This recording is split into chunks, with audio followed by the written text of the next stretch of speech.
Guys, तो कैसे हो आप सब लोग। तो आई होप आप लोग अच्छे होंगे। तो वेलकम टू लेक्स जंक्शन।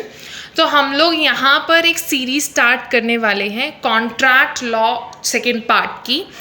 आप सब लोगों ने कॉन्ट्रैक्ट 1 ज़रूर पढ़ा होगा, जिसमें हम जनरल प्रिंसिपल्स की बात करते हैं कॉन्ट्रैक्ट लॉ की। मतलब वो सभी प्रिंसिपल्स जो कॉन्ट्रैक्ट को फॉर्म करने में क्या है यूज़ होते हैं, वो बेसिक प्रिंसिपल। और हमारा जो कॉन्ट्रैक्ट 2 है वो हमारा डील करता है स्पेशल कॉन्ट्रैक्ट से। ठीक है, तो कॉन्ट्रैक्ट 1 हमारा था सेक्शन 1 to 75 तक, और कॉन्ट्रैक्ट 2 हमारा रहा है सेक्शन 124 to 238। अब आपके दिमाग में क्वेश्चन आ रहा होगा कि बीच के सेक्शंस कहाँ गए यार। तो हमारा सेल ऑफ गुड्स एक्ट वहाँ से ही निकला है। ठीक है, वो एक सेपरेट लेजिस्लेशन बना दिया गया सेक्शन 76 से सेक्शन 123 तक। ठीक है, तो ये जो बीच के सेक्शंस है ना, ये कहीं गायब नहीं होंगे, बट एक नई फॉर्म में अलग से इनको एक सेपरेट लेजिस्लेशन बना दिया गया। अब हमारे स्पेशल कॉन्ट्रैक्ट्स क्या है। स्पेशल कॉन्ट्रैक्ट्स वो कॉन्ट्रैक्ट हैं जिनमें क्या है अपनी तरह के फीचर्स हैं। मतलब जनरल प्रिंसिपल्स इनके ऊपर भी वही अप्लाई हो रहे हैं जो सेक्शन 1 to 75 में लिखे गए हैं।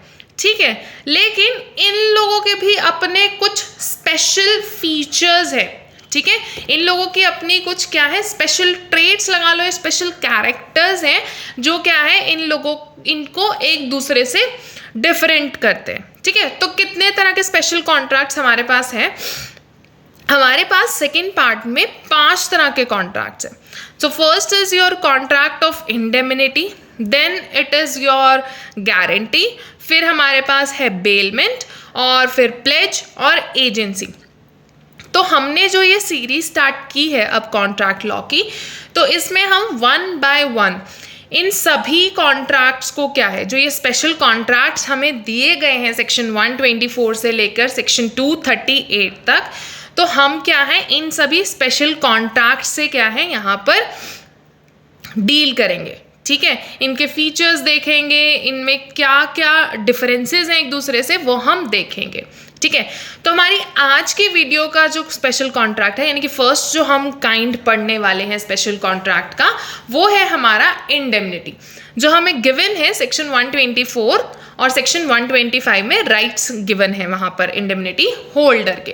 तो इंडेमनिटी को अगर हम सिंपल टर्म्स में पढ़ें, इसका मतलब होता है टू कॉम्पनसेट। किस चीज़ के लिए कि कोई भी अगर लॉस हुआ है किसी के कॉन्डक्ट के कारण, किसी पर्सन को अगर कोई लॉस हुआ है तो उसके लिए कॉम्पनसेट करना क्या है यहाँ पर इंडेमनिटी होता है। ये इसका लिटरल मीनिंग है। ठीक है, अब हमारे पास क्या है एक सेक्शन हमें गिवन है सेक्शन 124। तो सेक्शन 124 क्या कहता है कि एक contract by which one party promise to save the other from loss caused to him by the conduct of the promisor to save the other person loss caused to him by the conduct of the promisor himself or by the conduct of any other person is called contract of indemnity। ठीक है, तो अब यहाँ पर क्या essentials हमें यहाँ पर दिख रहे हैं कि भाई 2 पार्टीज है, वो हमें पता है कॉन्ट्रैक्ट फॉर्म करने में हमें 2 पार्टीज चाहिए। 1 is your promisor and other is your promisee। तो यहाँ पे promisee और promisor कौन है वो देखते हैं। promisor यानी कि वो पर्सन जो कहता है कि मेरे कारण, दी इंडेमनिफायर उसको हम बोलेंगे कि मेरे कारण अगर तुम्हें कोई नुकसान होता है, यानी कि जो कहता है कि मैं इंडेमनिटी दूंगा। ठीक है, या इंडेमनिटी देता है कॉन्ट्रैक्ट ऑफ इंडेमनिटी में, या किसी दूसरे पर्सन के कारण तुम्हें नुकसान होता है तो मैं उसके लिए तुम्हें कॉम्पनसेट करूंगा।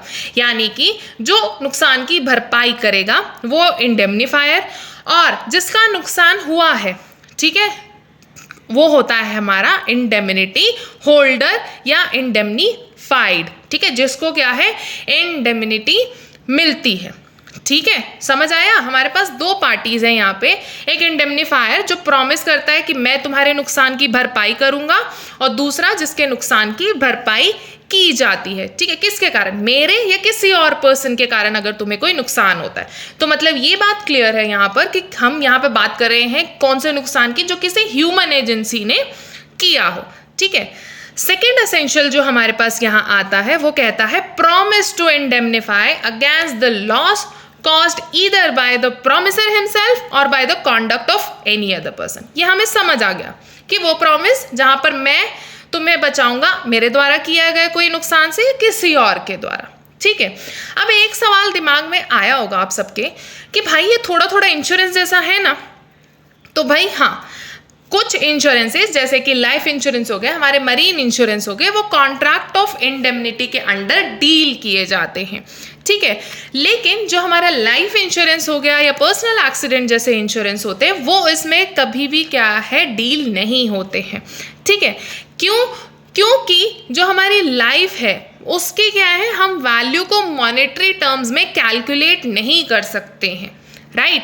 तो इसीलिए क्या है, वो कॉन्ट्रैक्ट ऑफ इंडेमनिटी में नहीं आता। और ये दोनों ही तरह की कैटेगरीज हमारी डील होती है। कॉन्टेंजेंट कॉन्ट्रैक्ट जो सेक्शन 31 में हमारे गिवन है उसके अंडर ये दोनों कैटेगरीज क्या है, डील की जाती है। तो हमें अब तक क्या समझ आया कि कोई भी पर्सन अगर उसकी वजह से किसी को नुकसान होता है, उसकी या किसी दूसरे की वजह से, तो वो उसको इंडेमनिफाई करेगा, यानी कि इंडेमनिफायर वो है। ठीक है, फिर जिसको इंडेमनिटी दी गई है वो इंडेमनिटी होल्डर है। ठीक है, सभी इंश्योरेंसेस एक्सेप्ट लाइफ या मोटर एक्सीडेंट इंश्योरेंसेस वो क्या होते हैं, हमारे कॉन्ट्रैक्ट ऑफ इंडेमनिटी होते हैं। ठीक है, तो ये सब हमने अब तक सीखा। अब बात करते हैं राइट्स ऑफ इंडेमनिटी होल्डर, यानी कि हमारे सेक्शन 125 की। अब आपने देखा होगा कि सेक्शन में बहुत कुछ लिखा हुआ है।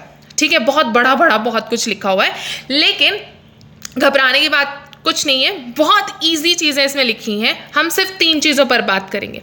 सब सेक्शन 1 जो कहता है कि ऑल द डैमेजेस जो भी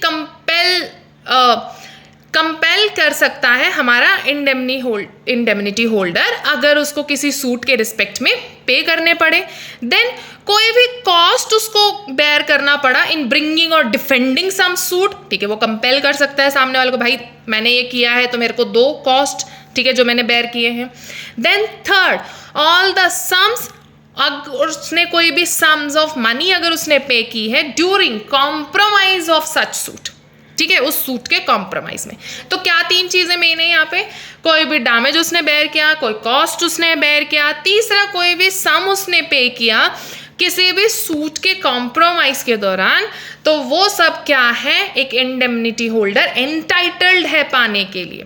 ठीक है, under section 125 of the Indian contract act. तो ये था हमारा इंडेमनिटी का कॉन्सेप्ट। आई होप आप लोगों को ये सब क्लियर हो गया होगा। ठीक है, और ऐसे कॉन्सेप्ट्स को आप और देखना चाहोगे तो प्लीज़ हमारे चैनल को लाइक कर देना, शेयर कर देना वीडियो को, और सब्सक्राइब कर देना लेक्स जंक्शन।